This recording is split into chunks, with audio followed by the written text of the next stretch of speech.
Sobat Hukum, perkenalkan nama saya Anita, saya dari semester 4. Kali ini berkesempatan menjelaskan tentang materinya mata kuliah hukum Islam. Materinya saya ambil dari bab 2, yaitu tentang pengertian hukum Islam, syariat, fikih, dan asal usul fikih. Bisa kita pelajari di sini ya. Jadi mungkin saya sambil baca juga sambil menjelaskan ke teman-teman apa itu dari pengertian hukum Islam, syariat, fikih, dan usul fikih. Udah, kita langsung mulai aja ya. Oke, yang pertama ada hukum Islam.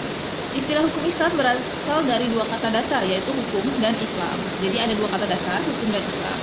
Dalam Kamus Besar Bahasa Indonesia, kata hukum diartikan dengan peraturan atau adat yang secara resmi dianggap mengikat, undang-undang, peraturan, dan sebagainya. Untuk mengatur pergaulan hidup masyarakat, patokan, kaidah, ketentuan mengenai peristiwa tertentu, keputusan pertimbangan, dan yang ditetapkan oleh hakim di pengadilan atau vonis Kamus Besar Bahasa Indonesia.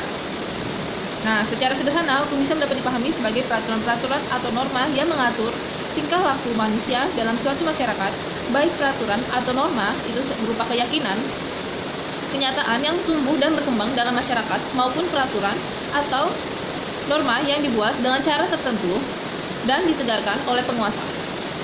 Kata hukum sebenarnya berasal dari bahasa Arab al-hukm, yang merupakan masdar dari fi'l, kata kerja. Hakama yahkumu, yaitu berarti memimpin, memerintah, memutuskan, menetapkan atau mengadili, sehingga kata al-hukm berarti putusan, ketetapan, kekuasaan atau pemerintahan. Nah, bisa teman-teman pahami ya apa itu hukum Islam itu sendiri. Nah, kita lanjut lagi materinya ke syariat. Secara etimologis, kata syariat berasal dari kata bahasa Arab al-syariah, yang berarti jalan ke sumber air, atau jalan yang harus diikuti, yakni jalan ke arah sumber pokok bagi kehidupan. Orang-orang Arab menerapkan istilah ini khususnya pada jalan setapak menuju palung air yang tetap dan diberi tanda yang jelas terlihat mata. Nah, untuk syariat diartikan jalan air karena siapa saja yang mengikuti syariat akan mengalir dan bersih jiwanya. Adapun istilah syariah al-Islamiyah didefinisikan sebagai apa yang disyariatkan oleh Allah kepada hambanya, baik berupa akidah, ibadah, akhlak, muamalah, maupun aturan-aturan hidup manusia dalam berbagai aspek kehidupannya untuk mengatur hubungan umat manusia dengan Tuhan mereka dan mengatur hubungan mereka dengan sesama mereka, serta untuk mewujudkan kebahagiaan mereka di dunia dan di akhirat. Nah, itu untuk yang syariat. Selanjutnya ada fikih. Secara etimologis, kata fikih berasal dari kata bahasa Arab al-fiqh, yang berarti pemahaman atau pengetahuan tentang sesuatu. Dalam hal ini, kata fiqh identik dengan kata fahm atau ilm yang merupakan makna sama. Kata fikih pada mulanya digunakan orang-orang Arab untuk seseorang yang ahli dalam mengawinkan unta, yang mampu membedakan unta betina yang sedang birahi dan unta betina yang sedang bunting. Dari ungkapan ini, fikih kemudian diartikan pengetahuan dan pemahaman yang mendalam tentang suatu hal. Nah, dalam buku Al-Ta'rifat, sebuah buku semisal Kamus Karya Al-Jarjani, dijelaskan kata fikih menurut bahasa adalah ungkapan dari pemahaman maksud pembicaraan dari perkataannya. Kata fikih semula digunakan untuk menyebut setiap ilmu tentang sesuatu, namun kemudian dikhususkan untuk ilmu tentang syariat. Nah, jadi ada hubungannya ya, fikih syariat dan hukum Islam. Kita lanjut untuk yang selanjutnya, balik lagi bukunya. Nah, selanjutnya ada usul fikih. Istilah usul fikih sebenarnya merupakan gabungan dari kata usul dan kata fikih. Makna dari kata fikih sudah diuraikan di atas, baik secara etimologis maupun secara terminologis. Secara etimologis, fikih berarti paham. Dan secara terminologis, fikih berarti ilmu tentang hukum-hukum syara yang bersifat praktis, yang digali dari dalil-dalil yang terperinci dari Al-Quran dan Sunnah. Sedangkan kata usul berasal dari bahasa Arab al-usul, yaitu isim jamak dari kata dasar yang artinya pokok, sumber, ataupun asal. Nah, teman-teman jadi bisa bedain ya, apa itu hukum Islam, apa itu syariat, apa itu fikih, dan usul fikih.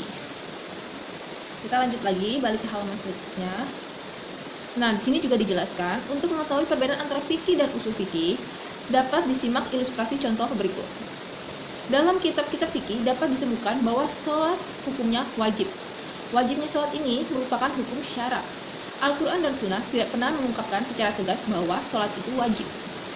Wajibnya sholat ini dalam Al-Quran hanya ditunjukkan dengan ayat-ayat yang berbunyi Aqimu al-shalah, Kalau saya ada salah baca, tolong salah diartikan, salah dalam pengucapan, mohon dimaafkan. Jadi saya lanjutkan lagi. Ayat Al-Quran yang mengandung perintah untuk mengerjakan sholat ini disebut dalil syarak. Untuk menemukan hukum syarak, dalil dan syarak itu harus berpedoman pada aturan-aturan kaidah yang sudah ada. Umpamanya, setiap pemerintah itu menunjukkan wajib. Perintah itu diwujudkan untuk wajib. Jadi, dari bentuk perintah dalam dalil syarak seperti dirikannya sholat, dapat diketahui hukum syarak bahwa sholat itu wajib dilakukan. Pengetahuan tentang kaidah-kaidah yang menjelaskan cara-cara mengeluarkan hukum dari dalil syarak tersebut disebut usul fikih. Nah, dari penjelasan pengertian dari penjelasan yang saya jelaskan, ya walaupun ada kurang-kurang kata dan salah-salah kata, dan saya juga melihat dari buku, kurang lebih saya belajar juga. Jadi teman-teman dan saya juga sama-sama mengetahui bagaimana itu pengertian hukum Islam, syariat, fikih, dan usul fikih. Sama-sama kita belajar. Semoga ilmu ini bermanfaat. Saya rasa cukup sampai di sini. Semoga ada kurang-kurang kata atau ada salah-salah dalam pembacaan maupun menjelaskan materi. Semoga dimaafkan, tolong dimaafkan ya. Dan saya cukupkan sampai di sini videonya. Wabillahi taufiq wal hidayah. Wassalamualaikum warahmatullahi wabarakatuh.